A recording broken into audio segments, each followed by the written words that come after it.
and welcome to the Confusion to Clarity podcast. This podcast is for anybody who needs that reminder that they really are capable of achieving amazing things. Each week, we will be diving deep into all things mindset, manifestation, and spirituality. Hosted by me, Natalie, a clinical hypnotherapist, psychotherapist, coach, mum, and lover of all things mindset and manifestation. When listening, I want to give you a break from reality. I'm going to share with you the tools and techniques that you need to make your goals reality so you can stop playing small. Hello and welcome back to the Confusion to Clarity podcast. I hope you are all well and have had an amazing week. So 2 things I wanted to mention before we start is that every single month I hold a free meditation class. It's held online via Zoom, so wherever you are in the world, you can participate. It begins at 8 p.m. UK time, so, currently GMT, will be BST at the end of this month. Yes, thank goodness. Those lighter nights are almost here. And this meditation group is very, very informal. We have a theme every single month. There's no participation required. You simply log on, turn off your mic, turn off your camera, get somewhere comfortable and just enjoy 45 minutes of deep meditation and relaxation. So if that is something that sounds appealing to you, or you know somebody else who you feel may benefit from that, click the link. I have a WhatsApp community that you can join where I share all the details and the Zoom links. And the second thing I wanted to talk about today is one of the most common complaints that I have from clients, people coming to see me, people I speak to in general, is that age-old problem of waking up in the middle of the night and not being able to go back to sleep. Now, for those of you who have worked with me, you know that I have a sleep audio that I share. If you don't have that, you can actually download a free copy. I'll put the link for that below. But that is to help you drop off to sleep. I wanted to create something that would support you if you wake in the middle of the night, because it's a very specific time. We've all been there. Everything seems louder, everything seems more stressful, and it can be super hard to get back to sleep. So this audio I have created, it has hertz frequency music behind, which will help relax your mind. It acknowledges how you feel, and it involves a really deep body scan and hypnosis aimed to get you back into a restful sleep. So I'll put all of those links below so you can have a look. And now we'll get on to today's episode. So today's episode is all about the fact that healing isn't linear. And this is something that comes up day in, day out in the therapy room. It's something that I experience myself.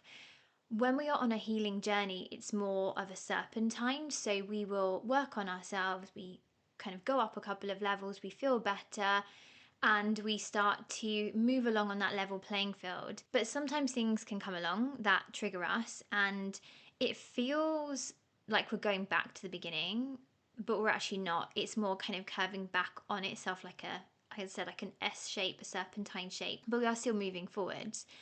The key thing here is acknowledging and being kind to yourself and being aware of that, and knowing that we're human, we're not perfect. Things are going to trigger us, however much you work on yourself. The beauty of working on yourself is you notice the triggers, you can handle them more effectively. And whilst we always honor our feelings and emotions, you will be able to regulate and bring yourself back to that level playing field. Clear headspace is what I think I was trying to say there. Much more quickly, much more easily, much more effectively. But at the time, whilst these moments of being triggered don't feel good, they do also provide us an opportunity to strengthen our emotional resilience, to learn how to respond more skillfully, but often to show us that we are further along than we actually think. So once you've had that kind of spiral, you felt triggered, often you can reflect back and go, oh, okay, I can see what happened there. Whereas previously, maybe at the start of your healing journey or before you'd even embarked upon it, you might have been triggered and sat there and really berated yourself, and that spiraled and really became something that knocked you and took you a long time to overcome. So I always think it's useful to have stories that explain this, and I'm really lucky that I work with so many wonderful people But as I said, this is something that happens a lot. So I was recently working with a client. Let's call her Sarah. We'll go with Sarah. Okay, we'll call her Sarah. So I was working with Sarah, and she had come to me because she had been in a very, very toxic relationship. The guy had love bombed her. She had fallen head over heels for him. He then pulled back, treated her appallingly, thus creating an abundance of anxiety and trauma that she, bless her, had to work through. She's done amazingly. She's worked so diligently and hard. She's come light years in a very short space of time. But this story is about when she was triggered. So, as I said, she was making really good progress, feeling good in herself. And inadvertently, out of the blue, another guy came into her life. Now, she brought this up in sessions and she actually said, oh, I don't know if I'm ready for this. You know, I'm aware of what's happened in the past. We've done a lot of work together on this, but oh, this feels really big. So we talked about things and we talked about going slowly. We looked at the kind of the red flags that maybe she had overlooked before and helped her build up a bit of a dossier in her head and really helped her to feel in control of the situation and empowered. And that was how she felt. So she started to get to know this guy. They began chatting. They really hit it off, sharing ideas. They were being very, very open with each other. And in session, Sarah was saying that she just felt so seen, so validated by this guy. Now, kind of off on a tangent here. I have done an episode on love bombing before, and the one thing that she said she really noticed in this connection was that there wasn't the intensity. So with the previous guy that she had got with, who had love bombed her, she said that it felt intoxicating. It was almost like this drug high, she described it as, when they first met. It was all consuming, and that is often what happens with love bombing. But this connection, she said it had almost thrown her because it felt quite slow and steady, and she didn't really feel this intense desire that she said she had felt before. But again, in a healthy connection, that's actually quite normal. Often in the beginning, it can feel a little bit, not necessarily slow, but not as high energy as that previous toxic relationship. So they'd spent a little while talking, getting to know each other, and in session, she was really saying, look, I really like him, and she could feel her barriers starting to go down. She was becoming a lot more vulnerable with what she was sharing. And she said she'd been honest with this guy and said, look, this is my past. I've been really burnt. So, you know, I want to be transparent at this. And the guy, you know, was very, very emotionally attuned and aware and understood where she was coming from and respected that. So it was going really, really well. However, one morning, the guy that she was seeing, they weren't really in an official relationship, didn't respond to her message. So she said to me, she's like, okay, well, at first she felt fine, like it's okay, logical brain saying perhaps they're busy, perhaps they're, you know, working, and she was totally okay. She kind of acknowledged her feelings. Oh, okay, I've noticed they've not messaged, but I'm not making it mean anything. So she was really proud of herself, she said, because this was a massive win for her.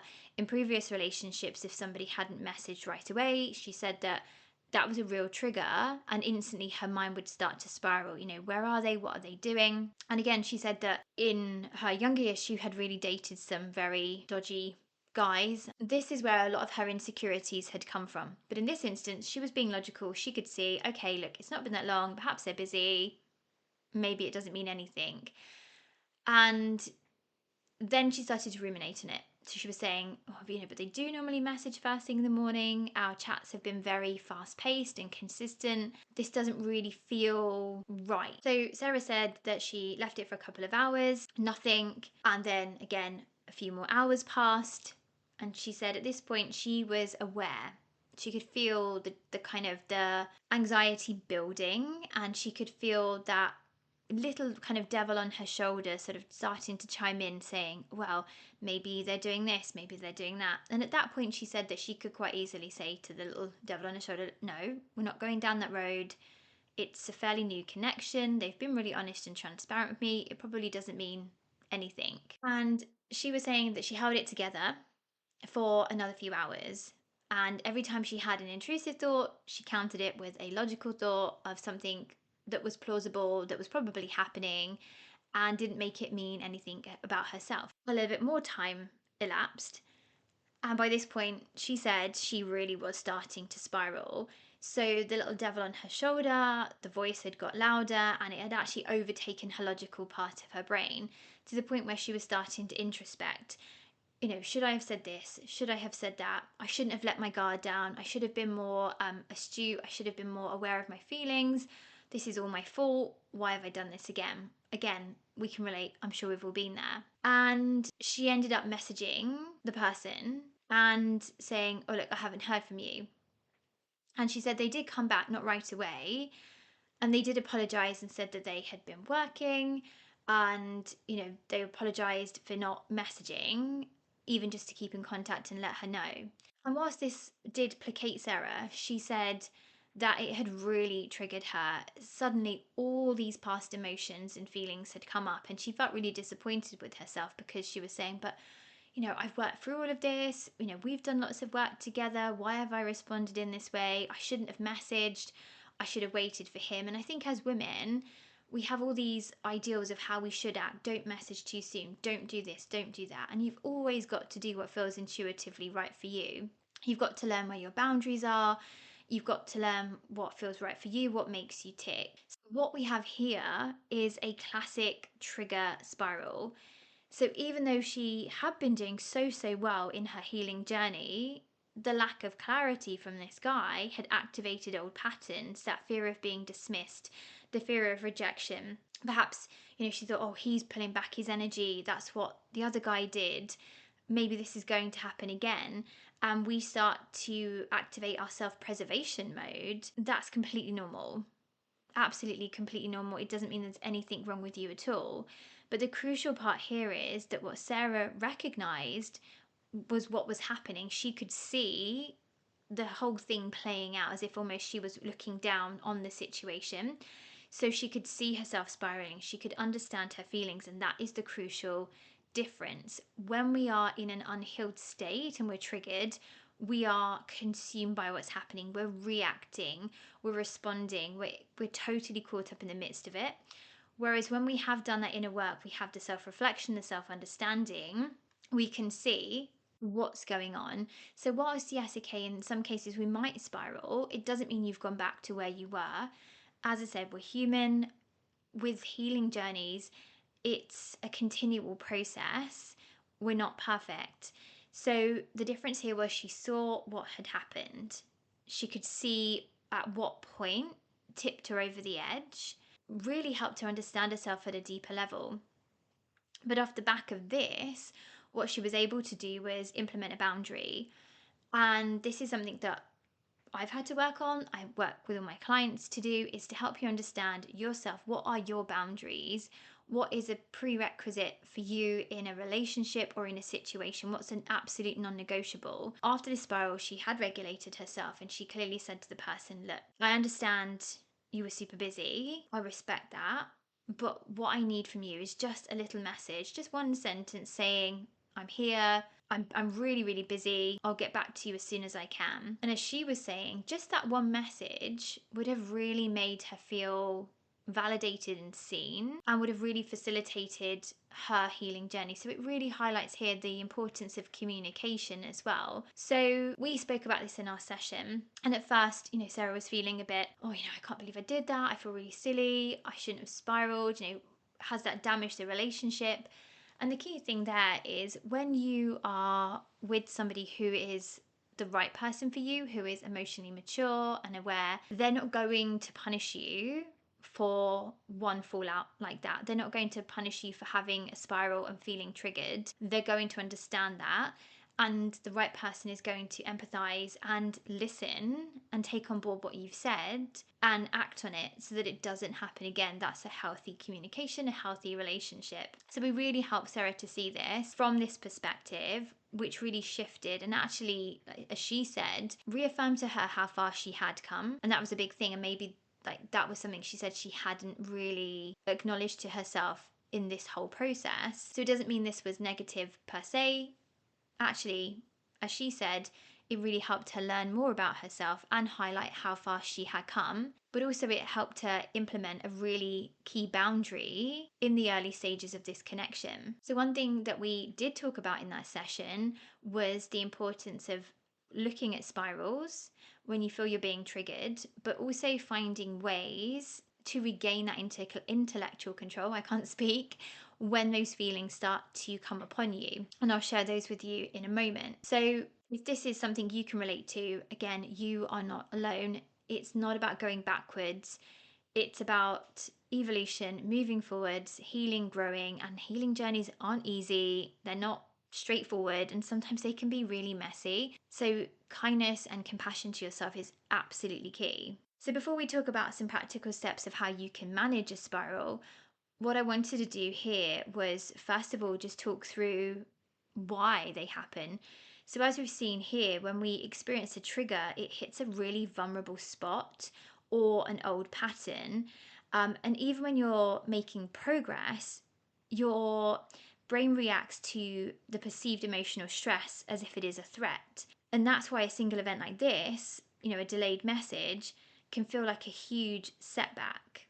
And ultimately, it is your brain trying to protect you. So, as we've spoken about numerous times in the podcast, the job of your subconscious is to protect you, to keep you safe, to look out for danger. So, if you've been hurt in the past or somebody has behaved in a certain way, your brain's going to flag that up of like, oh, hold on a second, this has happened before. How did we deal with that? A bit like you walk into the kitchen and you pick up a pan and it's scalding hot and you're like, oh, I should have grabbed the oven gloves or a tea towel. Next time you go in, you're aware not to pick up that pan without grabbing a tea towel first and not burning your hand. So it is self-preservation, or it's your brain doing its job, but often it's become hypervigilant, which is where therapy is so key, because it's going to help you neutralize the trauma of the past, make sense of previous experiences, so you can understand yourself at that deeper level, show yourself that kindness, compassion, understand what triggers you, and in turn help you notice them before you go into that deep downward spiral. And one of the key parts of therapy is helping you to identify when you're starting to spiral in those early stages without judgment, without berating yourself, but then use that as a cue to take intentional action, to focus on, not allowing yourself to go down that road and becoming like really self-destructive. So what are some practical steps that we can take to manage a spiral, an outburst, feeling triggered? So first of all, I would always say therapy. If you have been through traumatic experiences like with my client, and she'd had that guy who had love bombed her, that was really traumatic. When she first came and worked with me, she was in a really, really bad place.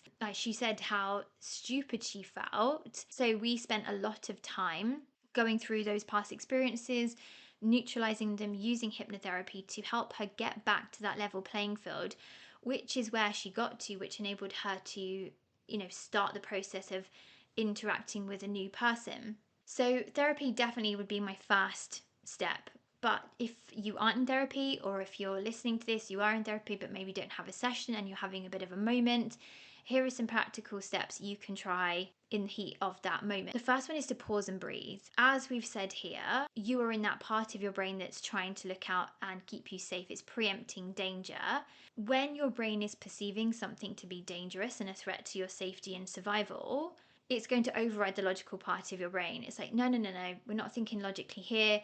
There's a problem. We've got to deal with this quickly and we need to get out of this situation. So it's going to activate the fight, flight, freeze mechanism. So the first thing you want to do is just breathe and calm yourself down and really move yourself from that primitive subconscious where everything is a threat and a danger into the intellectual part of your brain where you can look at a situation more logically. So which is what Sarah started to do when she could feel that sort of trigger activating, when she could feel the spiral starting to go. She did have those conversations with herself. Okay, well, perhaps he is working, or perhaps he is busy, or perhaps something else has happened.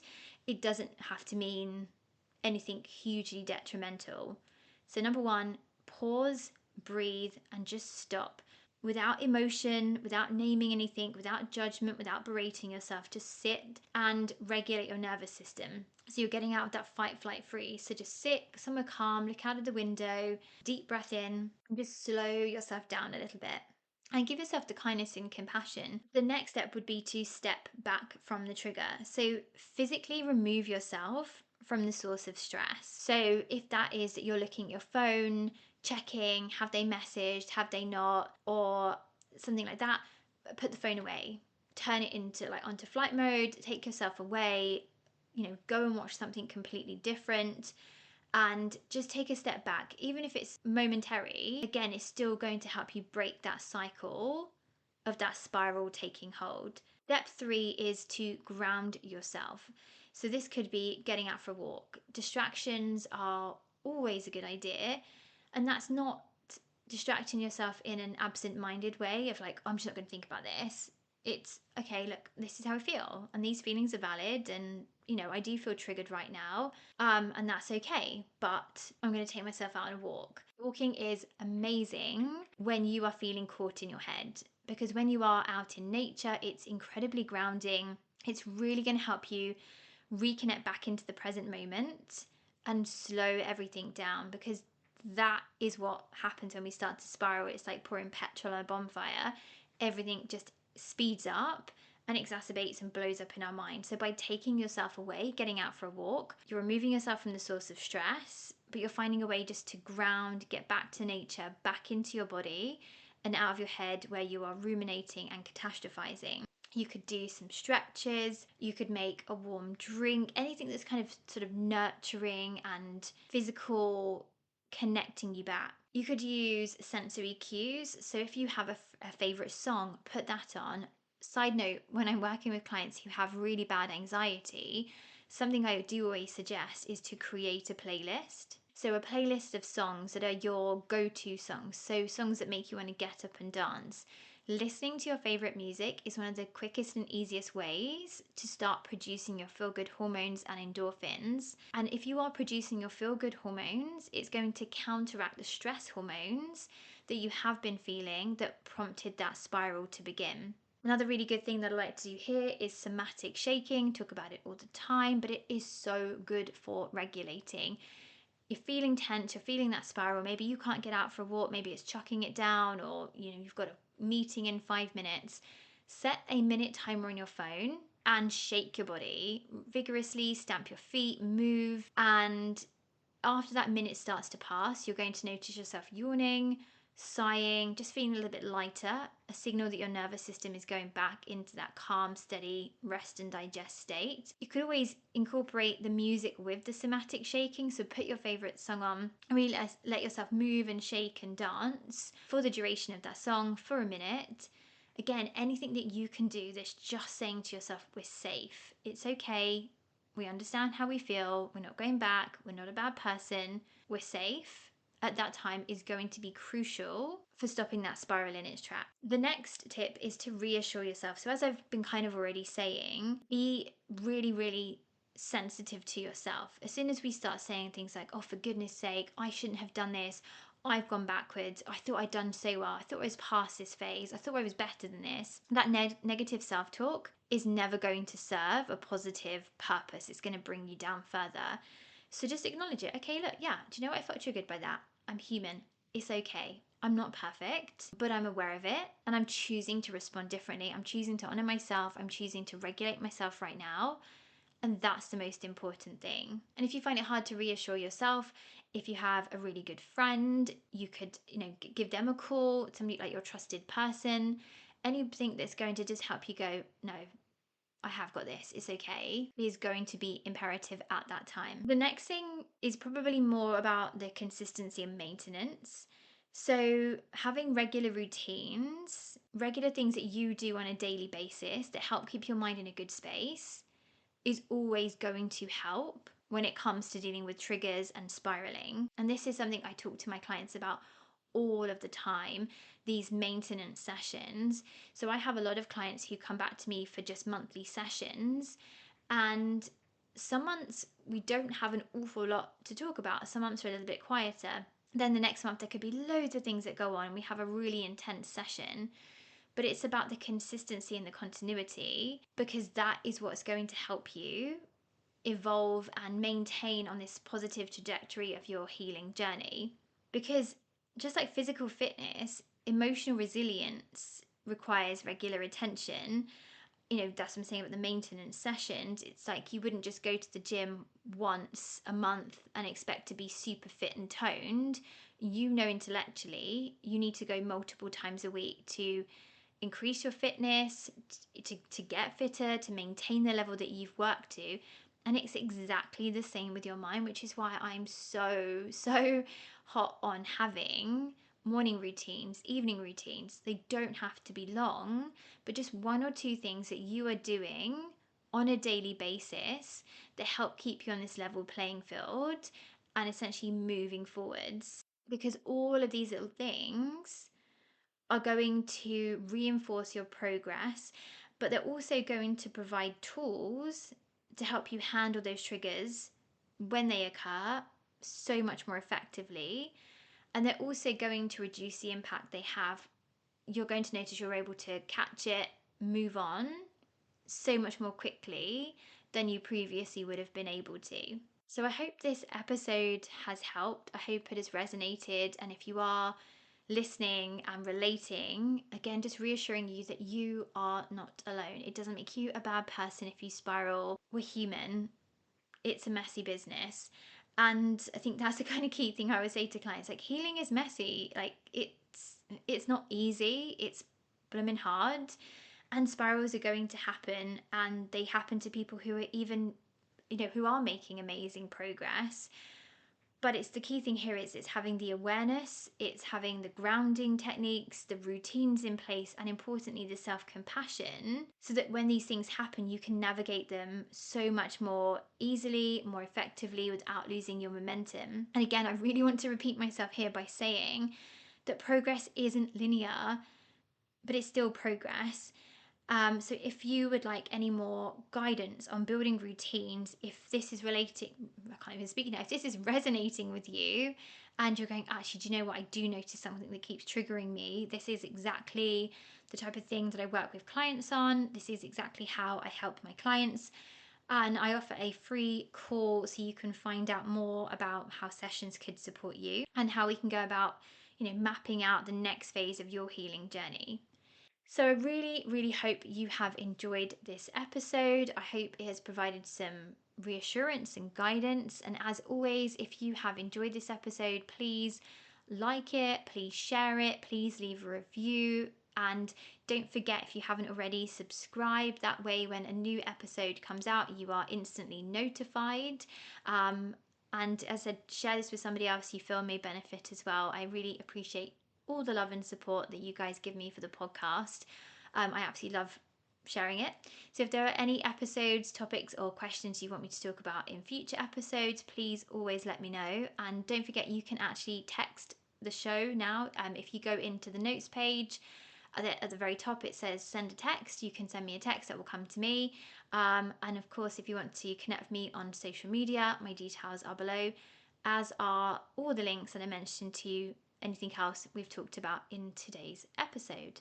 So, on that note, I will love you and leave you, and I will speak to you all again very soon. Have a great week. Take care.